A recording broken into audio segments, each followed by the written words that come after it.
오늘 우리에게 주시는 하나님의 말씀은 베드로전서 2장 7절에서 10절입니다.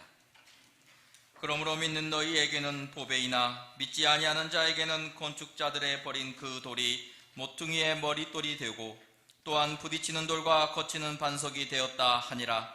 저희가 말씀을 순종치 아니함으로 넘어지나니 이는 저희를 이렇게 정하신 것이라.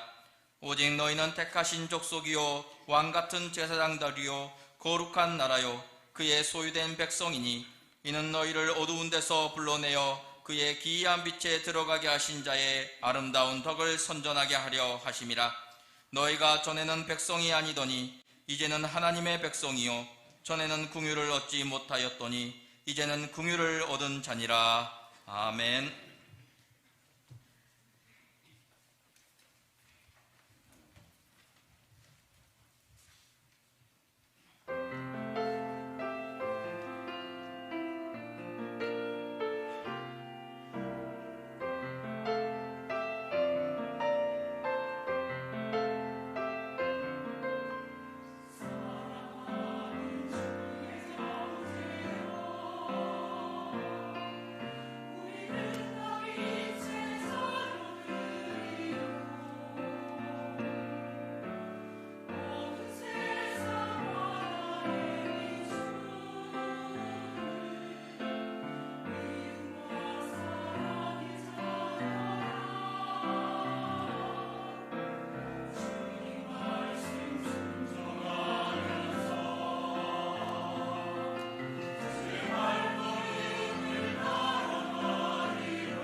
오늘 말씀을 통해서 하나님께서 저와 그리고 여기 앉아 계신 모든 성도님들과 그리고 지금 온라인으로 예배드리고 계시는 모든 성도님들께 하나님 세상의 어떤 보증도 아닌 하나님의 보증이 되시는 은혜로 함께 하시기를 바라겠습니다.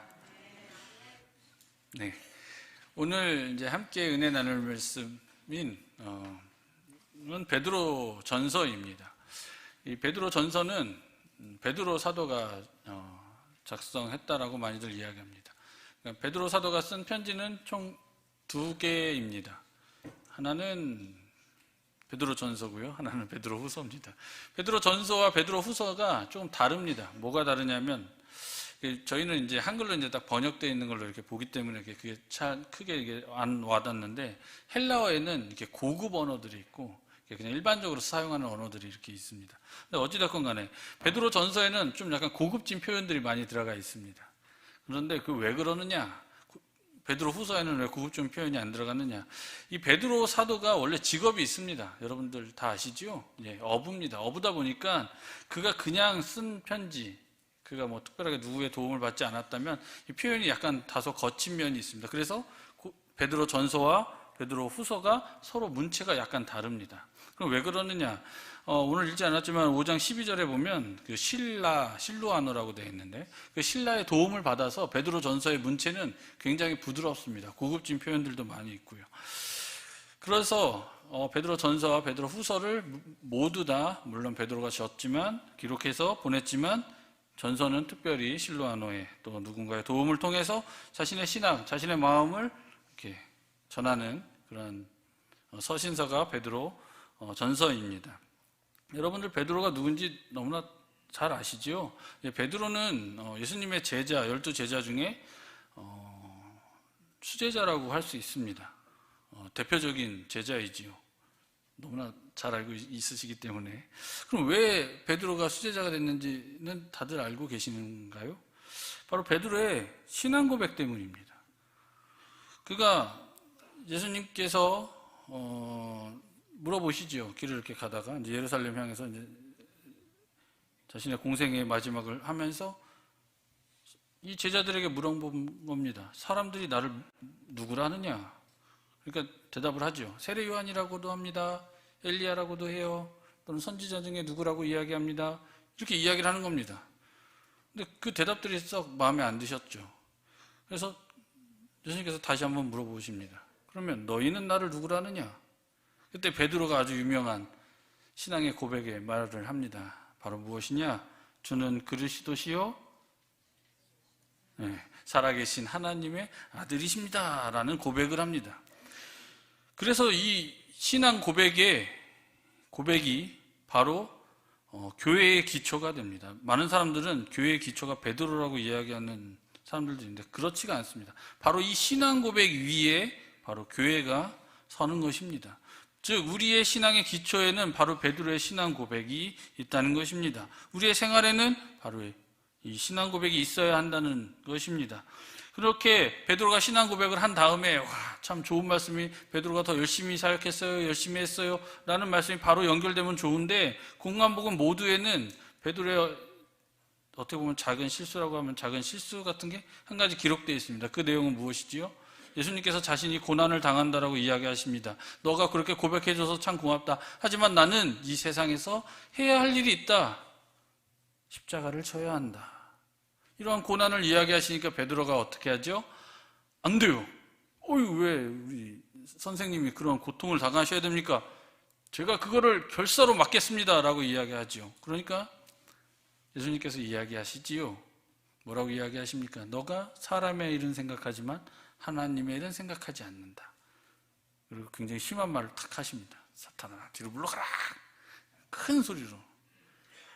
그러한 경험을 했던 베드로입니다.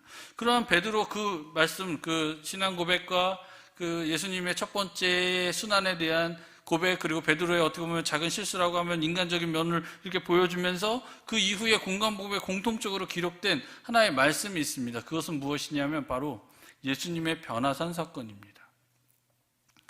예수님께서 기도하시기 위해서 이제 변화산으로 올라가십니다. 그러면서 형상이 변모하십니다. 예수님께서 형상이 변모된 거에 대해서는 공관복음에만 기록되어 있고, 그리고 특별히 베드로 후서에도 그것에 대한 설명이 있습니다. 어찌됐건 간에 예수님의 모습이 조금씩 공관복음에는 조금씩 다르게 표현되어 있습니다. 마태복음 17장에서는 그 예수님의 모습을 해 같다 이렇게 표현되어 있습니다. 해같이 빛나는 모습이었다. 그리고 마가복음 9장에는 뭐라고 되어 있냐면 빨래하는 자가 시기할 수 없을 만큼 하얘졌다 이렇게 표현하고 있습니다. 그리고 누가복음 9장에는 용모와 옷이 광채가 나더라 이렇게 기록되고 있습니다. 근데 뭐 다 비슷한 듯 하면서 조금씩 뉘앙스가 다릅니다. 어찌됐건 간에 이렇게 딱 예수님께서 모습이 변화된 겁니다. 그것을 딱 베드로가 보지요. 근데 이걸로만 딱 끝나도 진짜 영화롭고 영광스럽고 참 감사할 텐데 여기에 두 사람이 딱 더 등장을 합니다. 바로 모세와 엘리야가 등장을 하는 거죠. 모세와 엘리야가 예수님과 그 거룩한 모습으로 변화되신 예수님과 무엇인가를 대화를 나누고 있습니다. 그것을 밑에서 베드로가 쫙 보는 거죠. 얼마나 아름답고 좋아 보이겠습니까? 그러니까 냅다 뛰어 올라갑니다. 그래가지고 이야기를 하죠. 집을 셋을 짓겠습니다. 하나는 주를 위하여, 하나는 모세를 위하여, 하나는 엘리야를 위해서 집을 짓겠다라고 이야기합니다. 너무나 모습이 아름다웠던 겁니다. 너무나 귀한 모습이었기 때문입니다. 좋고 만족스러웠던 모습인 겁니다. 그래서 뛰어 올라가서 집을 셋 짓고 여기서 살았으면 좋겠습니다라고 이야기합니다. 그런데 그 이야기에 대한 결론을 마태와 마가복음에는 분명하게 기록되어 있지 않습니다. 하지만 뭔가 부정적인 뉘앙스의 끝맺음을 보입니다. 근데 누가복음에는 분명하게 기록되어 있습니다. 저가 무슨 말을 하는지를 모르더라. 즉 베드로가 그곳에서 변화산에서 예수님이 변모하고 그렇게 지냈던 그 모습을 보고 이곳에서 우리가 살았으면 좋겠습니다라고 이야기한 것에 대해서 성경은 긍정적으로 평가하지 않는다는 것입니다. 만에 하나 우리가 그러니까 베드로가 그 고백을 했고 그렇게 바람을 예수님께 전했는데 정말 그곳에 집을 짓고 살았으면 우리들은 이렇게 세상에서 힘들게 어렵게 살고 있지 않을 것입니다. 분명히 하나님께서 그래 나를 믿느냐 또 내 아들을 믿느냐 그러면 아주 다른 행성 또는 지구에서 가장 좋은 곳 이런 곳에서 따로 모여서 너희들끼리 잘 먹고 잘 살거라 라고 하셨을 겁니다.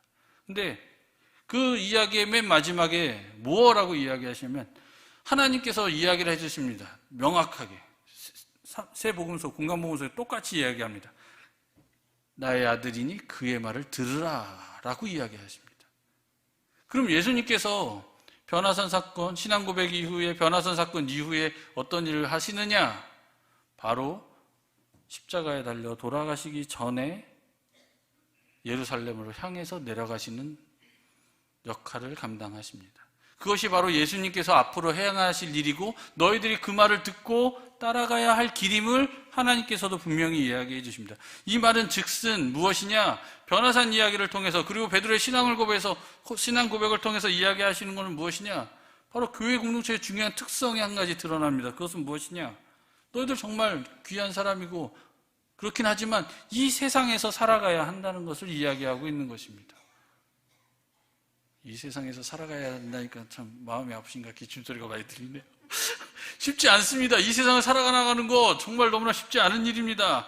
변화산에서의 그 역할, 그 정말 아름다웠던 그 모습, 그곳에서 살았으면 너무나 좋겠을 것 같습니다. 하지만 하나님께서는 그렇게 하지 않으셨습니다. 그것을 허락하지 않으신 거지요. 바로 예수님의 궁극적인 목적, 이 땅에 오신 목적, 그것을 이루시는 것이 더 중요하다라고 이야기하고 있는 것입니다. 그것은 정말 영광스럽고 아름다운 휘황찬란하고 좋은 모습으로 성도들이 아름답고 이쁘게만 살아가는 것이 아니라 힘들고 어려운 상황 속에서 이 세상에서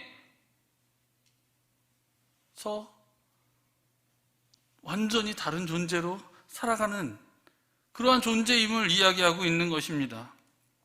그러한 사건 이후에 베드로는 아주 큰 굴곡을 겪게 됩니다. 바로 예수님의 십자가 사건에서 베드로가 보여줬던 모습이지요. 바로 예수님을 3번이나 부인하게 됩니다. 그 베드로입니다. 그렇게 왜 예수님을 3번 배반하는 것으로 그치지 않지요. 맨 마지막에는 저주까지 하였다라고 기록하고 있습니다. 그렇게까지 베드로는 어떻게 보면 신앙 고백도 하고 정말 좋은 정말 영광스러운 모습도 보고 그곳에 달려가서 대화도 해보고 막 이러한 좋은 모습도 있지만 종국에는 그는 예수님을 배반한 제자라고 낙인 찍힐 수도 있었던 그러한 대상입니다. 그런데 예수님께서 그 베드로에게 다베랴 호숫가에서 먼저 밥을 먹이십니다. 조반을 먹이시고 이야기하시죠. 시몬아, 내가 나를 사랑하느냐? 그때 이제 뭐 여러 가지 대답을 하지만 그러면서 맨 마지막에 이렇게 이야기합니다. 내가 주를 사랑하시는지 주께서 아시나이다. 그렇게 회복을 경험합니다. 그렇게 예수님을 만남으로 인해서 바로 베드로는 다시금 교회의 중심이 되며 또 교회에서의 순교하는 사도로서의 역할을 감당하게 됩니다. 이러한 베드로 사도가 지금 편지를 보낸 겁니다. 누구에게 보냈느냐? 오늘 읽지는 않았지만 1장 1절에 보면 본도, 갈라디아, 갑비도기아, 아시아, 비두니아라는 이 지역들이 있습니다. 이것들은 작은 지역이 아닙니다. 어느 정도 큰 지역입니다. 이들에게 보낸 편지입니다. 이 편지는 크게 두 가지로 나뉩니다. 바울이 보낸 편지들은 대부분 일반 서신이라고 해서 한 곳의 교회에게 보낸 겁니다. 빌립보에 있는 교회입니다. 에베소에 있는 교회에 보낸 겁니다. 근데 그렇지 않은 서신들이 몇몇 있습니다. 그 중에 대표적인 게 이제 베드로 전후서입니다. 여러 지역에 있는 교회들에게 보낸 겁니다. 그러다 보니까 굉장히 일반적인 이야기를 하고 보편적인 이야기를 합니다. 그러면서도 그 핵심을 어떠한 특정한 교회에만 적용시키는 것이 아니라 모든 교회가 다 그것을 적용받아야 한다는 것을 이야기하고 있는 것입니다. 그러면서 그 성도들을 뭐라고 이야기하느냐? 바로 1장 마지막 절에 보면 흩어진 나그네라고 표현하고 있습니다. 이 표현이 다소 어색합니다. 왜 어색하냐? 바울 사도는 이 수신자를 이야기할 때 보통 성도 이렇게 표현합니다. 그냥 일반적이지 않아요? 그러면서 그냥 성도 이렇게 끝내지 않습니다. 바울은 이제 학식이 높잖아요. 그러면서 하나님의 부르심을 받은 자들이요, 이런 표현을 씁니다. 이러한 설명을 좀 넣어줍니다. 그러니까 바울 사도는 참 부드럽게 표현을 하는 거예요. 그런데 또 바울 사도의 또 에베소서 같은 경우에는 형제들이요 이렇게 표현합니다. 즉 바울 사도는 편지를 듣는 대상들에게 굉장히 사랑과 막 뭔가 이렇게 뭐가 넘치는 듯하게 보내줍니다. 그런데 베드로는 좀 다릅니다. 베드로는 나그네라고 이야기합니다. 그럼 왜 베드로 사도는 정말 자기가 사랑하고 아끼는 지체인 공동체에게 나그네라고 이야기했을까요? 바로 그 자신의 본연이 어떠한 사람인지를 정확하게 알고 있기 때문인 것입니다.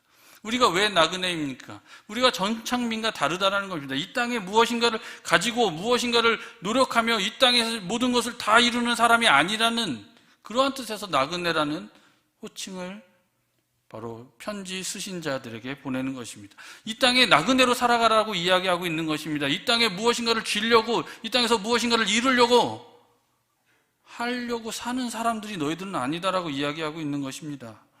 이 세상에 살아가지만 이 세상에 속한 아닌 자로 살아가라고 이야기하는 겁니다. 즉, 이 땅에는 살아가지만 바로 하나님께 속한 자로서 살아가는 사람이 바로 성도이고 이것을 너희들이 알았으면 좋겠다라고 이야기하고 있는 것입니다. 그런데 이것이 정말 잘 살고 정말 좋은 환경에서 이 편지를 보냈으면 좋겠는데 실제로 이 베드로 전서와 후서를 기록했을 때의 당시는 굉장히 교회적으로 어려운 상황에 있었습니다.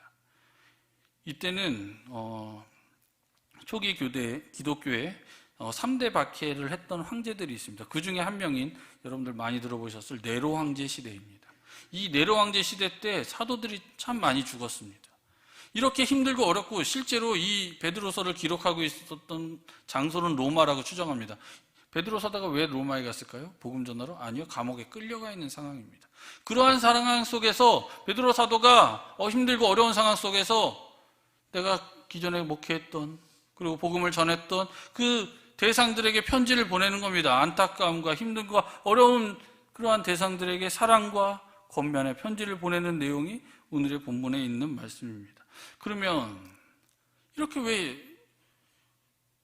베드로가 처음에 했던 것처럼 변해산에서 그렇게 참 잘 먹고 잘 살고 참 영화롭고 존귀한 모습으로 살았으면 좋겠는 거를 왜 이 땅에서 우리가 이렇게 고민하면서 살아가야 할까요? 이렇게 고민하고 살아가는 것은 우리 성도들만의 뭔가 특별한 특성입니까? 아닙니다. 이 세상 모든 사람들은 고민하며 걱정하며 살아갑니다. 우리들만 특별하게 더 고민하느냐? 그거는 맞습니다. 왜 특별하게 더 고민하느냐? 시작부터가 다르기 때문입니다. 뭐가 시작부터 다르냐? 우리는 진리가 있다라고 얘기하고 진리는 예수 그리스도라고 이야기하기 때문인 것입니다. 세상은 이렇게 이야기합니다. 예전에는 이렇게 얘기했죠. 진리 있지만 예수는 아니야. 하지만 요즘엔 뭐라고 얘기했냐? 진리, 그게 뭐가 중요한데? 어쩌라고?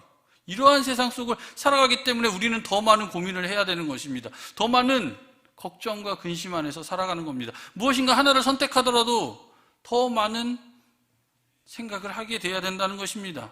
그런데 이 세상 사람들도 어느 정도 고민을 합니다. 그러한 고민 때문에 이 세상을 바라보는 여러 가지 시각들이 다들 다른 겁니다. 시각이 너무나도 다 다릅니다. 예를 들어서 여기 하얀색 종이가 하나 있습니다. 한 사람에게는 빨간색 렌즈가 낀 안경을 주고, 또 한 사람에게는 파란색 렌즈를 낀 안경을 주고, 또 한 사람에게는 노란색 안경을 주고 나서 이 흰 종이를 탁 들면서 이게 무슨 색입니까? 라고 이야기하면 사람들은 각기 다르게 이야기합니다. 빨간 렌즈는 빨간색, 파란 렌즈는 파란색, 노란 렌즈는 노란색이라고 이야기합니다. 그건 당연한 일입니다. 세상은, 모든 사람은 그 렌즈를 통해서 어떠한 대상을 봅니다. 이 대상이 바로 세상이고 많은 일들이라면 과연 그리스도인들은 아무런 렌즈를 안 낀 사람입니까? 그런 사람들이 되시길 바랍니까? 아무런 생각도 없이, 아무런 필터도 없이 그냥 이게 그렇대, 그거를 받아들이는 삶을 살고 계십니까? 여러분들 아니시잖아요. 분명히 각각의 다른 렌즈를 다들 가지고 계십니다. 그러면 성도는 어떠한 렌즈를 가져야 할까요? 이거를 어떻게 진실로 볼 수 있을까요? 바로 우리는 색깔이 있는 세상적인 렌즈가 아닌 바로 성경을 통해서 이 세상을 바라보아야 한다는 말씀입니다. 이 말씀이 무슨 말인지 선뜻 납득이 잘 안 가시죠? 예를 하나 들어보겠습니다. 얘기했어요. 파란 렌즈, 그런 렌즈 말고 다른 렌즈를 껴야 된다고. 바로 성경을 통해서 우리가 이 세상을 바라봐야 한다는 것. 첫 번째 예를 들어보겠습니다. 바로 우리가 이 지구 아끼고 사랑해야겠죠. 그죠? 왜 아끼고 사랑 안 해줘도 돼요? 정말 아끼고 사랑해야 됩니다. 이거 성경적이지 않다라고 이야기하시는 그래서 그러시는 건지 모르겠는데 정말 아끼고 사랑해야 됩니다. 왜 우리가 이걸 아끼고 사랑해야 되죠? 우리가 세상에서 얘기하는 자연주의를 따르기 때문입니까? 아니죠. 왜 우리가 이 세상을 아끼고 사랑하고 돌보아야 합니까? 하나님께서 창조하셨기 때문입니다. 나를 창조하신 하나님께서 나를 백성 삼아주신 그분이 창조한 이 세상이기 때문에 우리가 지구에 전기 아끼고 웬만하면 걸어다니려고 노력하고 일회용품 안 쓰고 이런 것들을 왜 합니까? 바로 하나님께서 창조하신, 태초에 하나님이 천지를 창조하셨느니라 다 아시잖아요. 그 세상이기 때문에 우리가 아끼고 사랑해야 한다는 것입니다. 그것이 자연주의하고 결론적으로는 똑같을 수 있습니다. 하지만 그 시작부터가 다릅니다. 우리는 성경으로 세상을 바라봐야 되기 때문에 그렇습니다. 한 가지 더 예를 들어보겠습니다. 세상에 살고 있는 많은 사람들 정말 귀하고 귀하지요. 그렇다고 이 세상에 있는 모든 사람들이 세상의 중심이 됩니까? 인본주의에서는 이야기합니다. 사람이 가장 중요하다. 예, 인본주의는 그렇게 이야기할지 모르지만 우리가 지금 평화를 갈구하고 평화를 요구하고 또 샬롬을 이야기하는 그 배경에는 우리가 인본주의를 갖고 있기 때문에 우리가 한 영혼, 한 사람을 사랑하는 겁니까? 아닙니다. 우리가 왜 한 사람을 사랑합니까? 지금 전쟁의 어려움 속에서 특별히 북한에서 힘들게 믿음 생활하고 있는 그 우리 믿음의 형제들을 왜 사랑해야 합니까? 그들도 십자가에 달려 돌아가신 예수님의 보혈을 받은 자들이기 때문입니다. 그 구원의 대상이기 때문에 우리가 사랑의 대상으로 삼는 겁니다. 인본주의와 결론적으로 비슷할 수 있습니다. 하지만 그 시작부터가 다릅니다. 왜? 우리는 성경을 통해서, 말씀을 통해서 이 세상을 바라보기 때문인 것입니다. 그리고 마지막으로 한 가지 더 가보겠습니다. 여러분 주변에 이제 지체들이 있지요. 앉아 계시는데 신앙생활 같이 합니다. 그럼 여러 가지 일들이 많이 발생하지요. 그러면 이런 생각이 듭니다. 와, 어떻게 저럴 수가 있어. 내가 아무리 생각하더라도 이건 아니야. 혹시 주변에 있는 지체를 이성과 합리로 판단하고 계십니까? 이성주의, 합리주의. 제가 이런 주의, 이런 단어를 별로 좋아하지 않습니다. 왜냐? 그거는 하나님의 말씀을 가리우기 때문인 것입니다. 우리는 성경으로 이 세상을 바라봐야 합니다. 즉 우리 같이 있는 지체들 연합하라고 이야기하셨잖아요. 우리가 왜 연합할 수 있습니까? 십자가에 달려 돌아가신 예수님께서 중심이 되시기 때문에, 모퉁이 돌이 되시기 때문에 우리가 바로 연합할 수 있는 것입니다. 그러니까 우리 지체를 이성과 합리로 판단하는 것이 아니라 십자가의 사랑과 겸손으로 서로를 섬겨야 한다는 말씀입니다. 즉 우리는 렌즈부터가 다른 사람입니다. 시작부터 다른 사람이라는 겁니다. 그래서 세상이 무엇이라고 이야기하던 간에 우리는 성경을 통해서 이 세상에게 나아가야 합니다. 그러기 위해서는 우리가 조금 세야 됩니다. 약하면 그 렌즈가 다른 사람들에게 잘 안 먹혀요.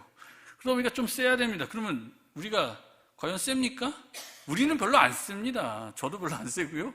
여기 앉아 계신 누구도 그렇게 세지 않습니다. 그런데 우리를 보증해 주시는 분이 좀 셉니다. 오늘 읽었던 8절 말씀, 9절 말씀 함께 상반절만 봉독하도록 하겠습니다. 9절 말씀입니다. 시작. 오지는 너희는 택하신 족속이요 왕같은 제사장들이요 거룩한 나라요 그의 소유된 백성이니. 아멘. 하나님께서 우리를 뭐라고 부르시냐면 택하신 족속이요 왕같은 제사장들이요 거룩한 나라요 소유된 백성이라고 이야기하고 계시는 겁니다. 너희들은 그런 존재라고 이야기합니다. 그렇게 하나님께서 선포하신 거예요.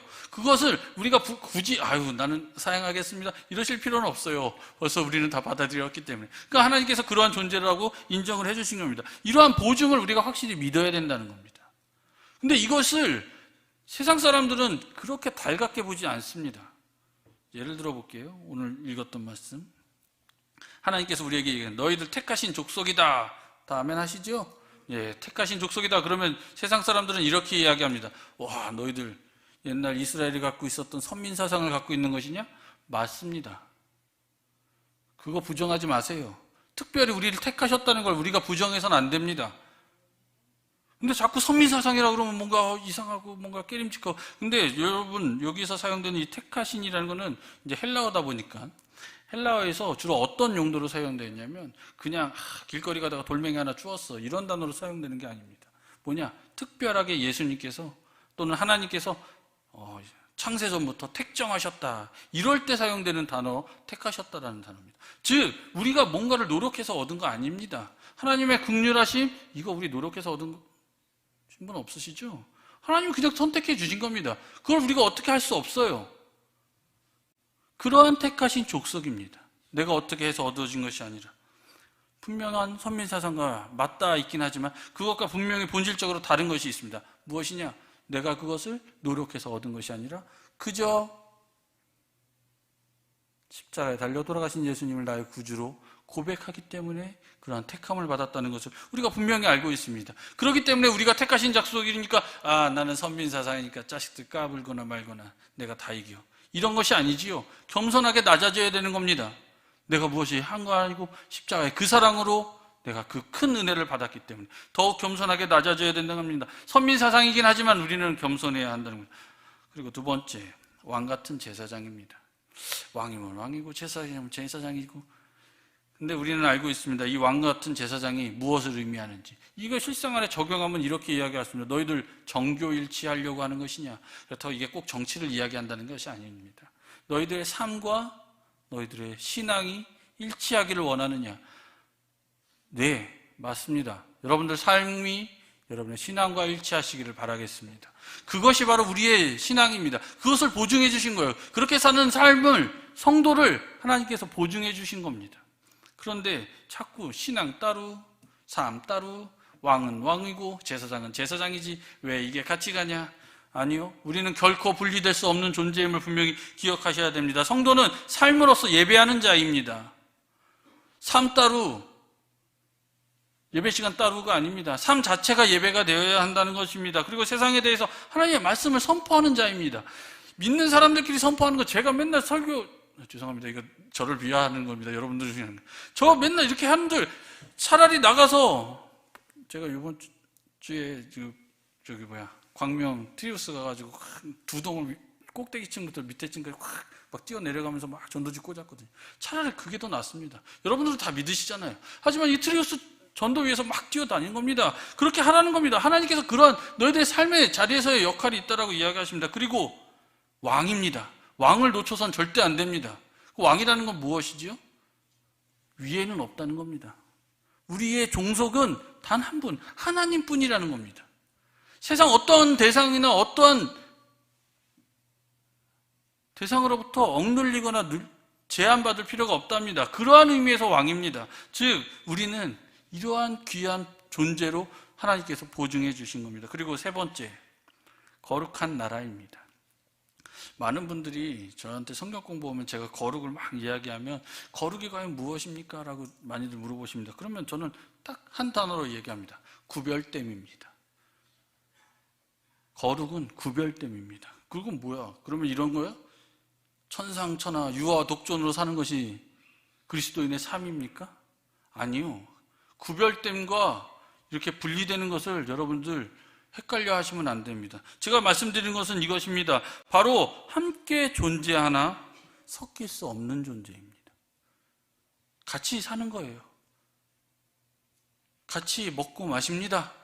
하지만 삶의 패턴이나 가치관이나 이런 것들이 다른 존재임을 우리가 분명히 기억해야 합니다. 그것이 바로 거룩한 나라입니다. 속된 것들과 따로 떨어져 있어야 합니다.